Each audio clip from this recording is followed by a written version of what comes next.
చేనేత వస్త్రాల అద్భుత ప్రపంచం సావిత్రి సిల్క్స్ మన బెజవాడలో గ్రాండ్ ఓపెనింగ్ అందరూ ఆహ్వానితులే. బాలకృష్ణ గారి సినిమా జయసింహ అనే ఒక సినిమా వచ్చింది. అవును సార్. ఆ సినిమా షూటింగ్ జరిగినప్పుడు కుంభకోణంలో జరిగిందండి. అక్కడ బ్రహ్మాండమైన దేవాలయాలు ఉన్నాయి, చాలా ఫేమస్ కదా, చాలా ఫేమస్ దేవాలయాలు. అక్కడ మేమందరం ఒక కాటేజెస్ ఉన్న ఒక హోటల్లో దిగాం. మేము నా కాటేజీ పక్కన బాలకృష్ణ గారి కాటేజీ, ఎదురుగుండా బ్రహ్మానందం గారి కాలేజీ. రోజు ప్రొద్దున్నే వాకింగ్ చేయడం కోసం నేను 5ంటికి లేచేవాడిని. లేచి వాకింగ్ చేద్దామని ఇట్లా హోటల్లో బయటకు వచ్చేటప్పటికి ఆల్రెడీ బాలకృష్ణ గారు వాకింగు తర్వాత జిమ్ము అవన్నీ కూడా పూర్తి చేసుకొని లోపలికి వెళ్తా కనపడుతూ ఉంటాడు. నా వాకింగ్ అయిన తర్వాత మళ్ళీ ఇట్లా అయిన తర్వాత చూస్తే దేవుడి దగ్గర కూర్చొని పూజ చేస్తూ ఉండేవాడు. మీకంటే ముందు ఉండేవాడు? నాకంటే ముందు, చాలా ముందు. అంటే ఎన్టీ రామారావు నుంచి ప్రేరణ పొందుంటారు. అయ్యి ఉండొచ్చు.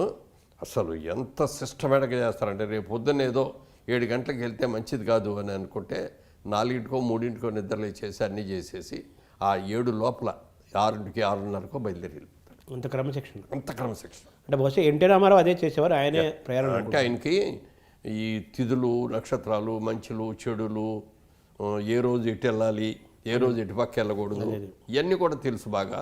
అవన్నీ ఆచరిస్తాడు ఆయన. అలా చేసేవారు. ఆయన చూసి నేను కూడా కొంత ప్రేరణ పొందాను. నేను కూడా సిస్టమేటిక్గానే చేస్తాను, పూజ చేయకుండా బయటకు వెళ్ళను. తెల్లవారుదాం ఢిల్లీ వెళ్ళాలన్నా కూడా 3ంటికి నిద్రలు ఇచ్చేసి స్నానం చేసి పూజ చేసేసుకొని అప్పుడే బయలుదేరి వెళ్తాను. అవును, మీరు ఎంపీగా ఉన్నప్పుడు 5 ఏళ్ళు. ఎంపీగా ఉన్న 5 ఏళ్ళు. కానీ ఎప్పుడు కూడా ఏ పని మీద వెళ్ళినా కూడా పూజ చేసుకోకుండా మాత్రం ఎక్కడికి ఏ పనికి వెళ్ళను. అది ఒక నిత్యకృత్యం అనమాట. ఎదురుగుండా కాటేజీల్లో బ్రహ్మానందం గారు ఉన్నారు. ఆయనకి దేవుడు భక్తి అది ఉంది. ఒక రోజున వచ్చాడు, నేను పూజ చేయటం, అక్కడ కూర్చుని నాతో కూర్చుందామని నేను లోపల పైకి చదివి వేస్తూ ఉంటాను పూజ. మామూలుగా మనసులో చేసే పూజ కాకుండా దానికి కూడా ఒక కారణం ఉంది. అంటే నా వాయిస్ బిగినింగ్ డేస్లో కొంచెం పీలగా ఉండేది. ఇప్పుడు బేస్ అయింది కదా వాయిస్. అదే అప్పుడు అందరూ చెప్పారనమాట, చెప్పి ఇట్లా బాగా కొంచెం నువ్వు ప్రాక్టీస్ చేసుకోవాలి, వాయిస్ ప్రాక్టీసు, వోకల్ ఎక్సర్సైజ్ చేయాలి, వోకల్ ఎక్సర్సైజ్ చేస్తే కానీ ఇది రాదు అని చెప్పి దానికి అయ్యో కొన్ని చెప్పారు. ఆ చెప్పిన దాంట్లో నేను అన్వయించుకున్న దాంట్లో ఒకటి పూజ. రోజు పూజ చేసేటప్పుడు బాగా బిగ్గరగా చదవాలి.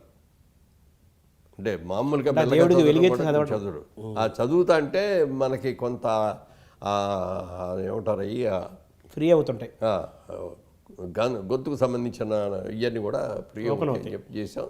అది కొన్నాళ్ళకి అది కరెక్ట్గా సెట్ అయింది. అది అట్లా పెట్టమని, అందుకని ఆ రోజున అట్లాగే చేసుకుంటాను. ఇప్పటికీ అలా ఉన్నారా? ఇప్పటికీ అదే. అంటే మరీ బిగ్గరగా కాదు కానీ పైకే చదువుతాం. ఆయన షూటింగ్ ఆయనకి లేదు, నాకు లేదు. ఆ రోజున మధ్యాహ్నం నుంచి వస్తున్నారు. సరే కాసేపు కూర్చొని నాతో మాట్లాడదామని వచ్చారు ఆయన. వచ్చేస్తే నేను లోపల పూజ చేసుకుంటున్నాను. చూసి బయట కుర్చీ ఉంటే ఆ కుర్చీలో కూర్చున్నాను. ఇంకా అయిపోద్ది అని ఎదురు చూస్తున్నాడు. అవలా ఏవో అందరు దేవుళ్ళు వరుస పెట్టి నేను స్తోత్రాలు చేసుకుంటా వెళ్తున్నాను. అయిన తర్వాత బయటకు వచ్చిన తర్వాత అడిగాడు, మురళీమోహన్ గారు మీరు ఏ దేవుడిని ప్రార్థిస్తారో అన్నాడు. నేను అందరు దేవుళ్ళని ప్రార్థిస్తానండి. జీసస్ క్రీస్తుని చేస్తాను, అల్లానే చేస్తాను, గౌతమ్ బుద్ధుడిని లైక్ చేస్తాను. శక్తి స్వరూపం అన్ని స్వరూపాలని. అంటే మరి మీరే ఎంతసేపు చేస్తారండి అని అడిగా. మీరు పూజ చేస్తారు కదా రోజు, ఎంతసేపు చేస్తారు? నాకు దేవుడు ఒక్కడే అన్నాడు. ఎవరన్నా? వెంకటేశ్వర స్వామి అన్నాడు. నేను వెంకటేశ్వర స్వామికి తప్పించి ఇంకెవరికి పూజ చేయను. అదేమిటి సార్ అలా ఎందుకు పెట్టుకున్నారన్న చిన్న ఉదాహరణ చెప్పాడు. మా ఇంట్లో పని మనిషి ఒక అమ్మాయి ఉంది, 10 ఇళ్ళు చేస్తుంది. మా ఇంట్లో కూడా వచ్చి ఒక గంట సేపు చేసేసి వెళ్ళిపోద్ది. ఆ అమ్మాయికి ఏదైనా ప్రాబ్లం వచ్చిందనుకోండి, ఆడు చూస్తారులే, వీళ్ళు చూస్తారులే అనుకొని ఎవరని చూడం. అదే మా ఇంట్లోనే పని చేస్తుంది అనుకోండి, మా ఇంట్లో పనిచేసే మనిషికి ఏదైనా జబ్బు చేసింది అనుకోండి, ఆటోమేటిక్గా మేము చూస్తాం, చేయాలి కదా, మన మనిషి కాబట్టి. కానీ 10 మందికి 10 చోట్ల చేసేటప్పుడు పూజకి 10 దగ్గరికి వెళ్ళే వాళ్ళకి ఆడు చేస్తారు, లేడీ చేస్తారని ఎవరు చేయరు. అందరూ నీళ్లు పోసిన సామెత అయిపోతుంది. అందుకని దేవుడికి కూడా ఆయన తత్వం చెప్పింది వాడు. దేవుడికి పూజ కూడా ఒక్కరికే చేయాలి. ఒక్కళ్ళు చేస్తే మన భక్తుడు ఈయన మనతోనే ఇది ఉంటాడు అని చెప్పి ఆ దేవుడు చేస్తాడు. నువ్వు 10 మంది దేవుళ్ళకి చేసావు అనుకో, వెంకటేశ్వర స్వామి చూస్తాడులే ఇంకో ఆయన ఉంటాడు, ఆంజనేయ స్వామి చూస్తాడులే ఇంకోటి ఉంటాడు, అయ్యప్ప స్వామి చూస్తాడులే ఈయన ఊరుకుంటాడు. అలా అందరూ దేవుళ్ళు ఎవరి కాళ్ళు ఊరుకుంటారు, ఎవరు మనకి చేయరు. పాయింట్ ఆయన థియరీ. అది ఆ థియరీలో కూడా ఒక ఇది ఉంది, లాజిక్ ఉంది. అలాగే ఒకవేళ ఏదన్నా దేవాలయానికి వెళ్ళాల్సి వచ్చి అక్కడ దండం పెట్టుకోవాల్సి వస్తే అక్కడ కూడా లోపల ఉన్న మూల విరాట్టుని నేను వెంకటేశ్వర స్వామినే భావించి వెంకటేశ్వర స్వామికి దండం పెడుతున్నామనే భావిస్తాను తప్ప ఇంకోటి అందరిలో అన్ని దైవాలు వెంకటేశ్వర స్వామినే చూసుకుంటాడు ఆయన. అంతే. ఇప్పుడు ఆ తీరి మీకే అనిపించింది సార్? మీరు కదా అందరినీ పూజిస్తారు కదా, పెద్ద దేవత విఘ్నేశ్వరుని మొదలు పెట్టుకొని మొత్తం. అలా అని చెప్పింటే నేను ఏ దేవుడిని అని పూజించను, నాకు అందరి దేవుళ్ళు ఇష్టమే. దేవుడు అనేది ఒక తల్లి తండ్రి గురువు దైవం లాగా అందరూ ఇష్టమే. అదే అంటే ఒక ఇదంతా సృష్టి ఎలా జరిగింది అంటే దానికి ఒక శక్తి, ఏదో ఒక శక్తి. ఆ శక్తి దానికి రూపం లేదు, పేరు లేదు, ఏమీ లేదు. కానీ మన పూజ ఆధ్యాత్మికం వాళ్ళకి మీద కాన్సన్ట్రేట్ చేయాలి. ఈ దేవుడి మీద కాన్సన్ట్రేట్ చేయాలంటే ఆ దేవుడికి ఒక రూపం కావాలి, అది పూజ గురిలో ఆ ఫోటో ఏదో కావాలి. అవన్నీ ఉంటేనే కదా మన ధ్యానం దానితో అమ్మవారని వెంకటేశ్వర స్వామిని ఇట్లా రకరకాల అయ్యప్పని ఇట్లా పేర్లు పెట్టుకొని ఆ పూజ చేస్తాం.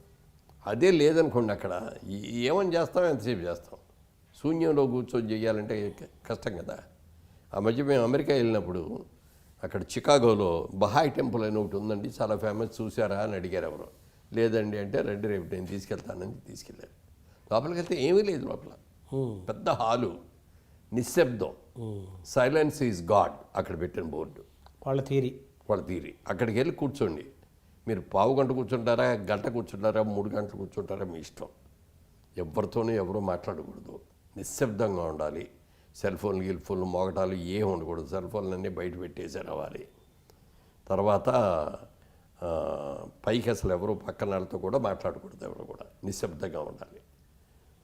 ఇది వాళ్ళు పెట్టినది ఆ టెంపుల్. చూస్తే చాలామంది వస్తున్నారు అట్లా కాముగా కూర్చుంటున్నారు, జపం చేసుకుంటున్నారు, ఏదో వాళ్ళ పద్ధతిలో వాళ్ళు చేసుకుంటున్నారు. కానీ మన కాన్సన్ట్రేషన్ కుదరదు. అది బాగా ప్రాక్టీస్ చేస్తే తప్ప చాలా కష్టం అది. అందుకని మనం దేవుణ్ణి పెట్టుకుంటాం. ఒక ఆయన ఎవరు అడిగాడు నన్ను, ఏమయ్యా మేము ముస్లిమ్స్ ఉన్నామంటే అల్లానే పెట్టుకుంటాము, క్రిస్టియన్స్ ఉన్నారంటే జీసస్ పెట్టుకుంటారు, మీ హిందువులకి ఏంటయ్యా బాబు అన్ని దేవుళ్ళు ఏంటయ్యా అన్నాడు. ఈ కన్ఫ్యూజన్ ఏంటని అంటే నేను చెప్పాను, మాకు ప్రకృతిని మేము పూజ చేస్తామండి. రాళ్ళు రప్పలు చెట్లను కూడా పూజిస్తాం కదా. అన్నిటిని పూజ చేస్తాం, అన్ని చెట్లను పూజ చేస్తాం, అన్ని ఆవులను పూజ చేస్తాం, అమ్మవారి వాహనం అని సింహాన్ని పులిగిని పూజ చేస్తాం, అన్నింటికి కూడా మన సృష్టిలో ఉన్న ప్రతి వస్తువుల్లోనూ దైవాన్ని చూస్తాం, దైవత్వం చూస్తాం. అందుకని మేము అన్నీ చేస్తామండి అని చెప్పాను. అని అంటే అది కరెక్ట్ ఎట్లా ఉంది అన్నాడు. సరే ఒక మాట చెప్తానండి నేను, మీ పేరేంటండి అన్న. ఏదో చెప్పాడు పేరు. మీ నాన్నగారు ఉన్నారండి. మీ అమ్మగారు ఉన్నారండి అన్నాడు. మీ అక్కలు ఉన్నారు. మీ మనవాళ్ళు ఉన్నారు. మీ నాన్నగారు నీ పేరేంటండి?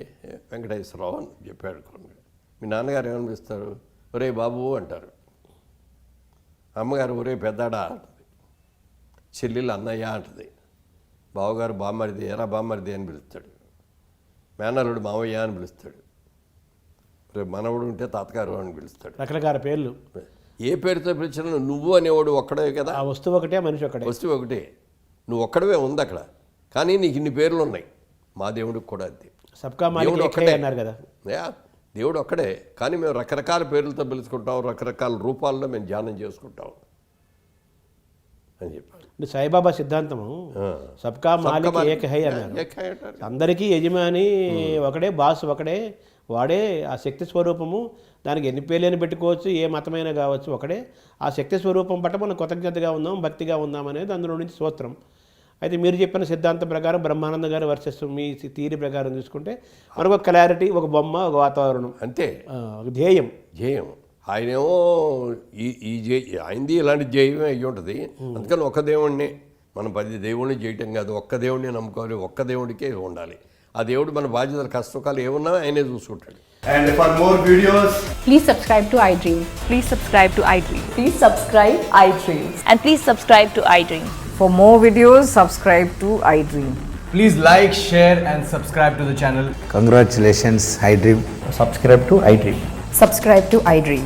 So subscribe to iDream Media. iDream ki iDream team andarki huge congratulations. Please subscribe iDream Media. Please subscribe to iDream. Subscribe iDream. Please subscribe to iDream. I dream అంటే నా కళల ఛానల్ను సబ్స్క్రైబ్ చేసుకున్న నోరు తిరుగుతలేదు. మీరైతే గంట గుర్తు కొట్టండి. For more such videos, please subscribe to iDream. Subscribe to iDream. Please subscribe to iDream. Please subscribe iDream Media. Please do subscribe to iDream. Please subscribe to iDream Media. For best entertainment and information, please subscribe iDream. And don't forget to subscribe to iDream.